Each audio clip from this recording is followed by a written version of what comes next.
يا خلصت الباقة على فيديوهات الاكل كلها، والله جوعت. طب ما نشوف التلاجة. سلام عليكم، انا كيلو الدهن اللي امك مخزناه من العيد اللي فات.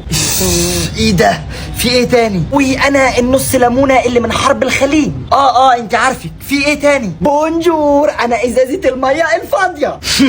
ده انت من العيله عندنا. في ايه تحت؟ انا علبه الايس كريم اللي فيها مخلل. ايه ده؟ هو مش انت مكانك على الحوض متعبي صابون؟ في ايه غيري؟ وانا نص علبه الجبنه منتهيه الصلاحيه بس عبور لاني. طب وقاعده عايزه ايه مننا؟ ايه تاني؟ انا يا ابني كيس العيش بتاع جدك اللي مدود. استغفر الله العظيم يا رب. وايه كمان؟ انا العمل اللي عمتك عملته لامك. حبيبي انت منور الدنيا كلها. جنبك ايه؟ انا كلوت اخوك اللي بيسقع من 2016. طب وبتعمل ايه في التلاجة؟ ما فيهاش حاجه عدله. وانا البطيخه اللي ابوك حاططها لغايه ما تسقع من 2010. والله انا راجل وسخ اني فتحت التلاجة القذره دي.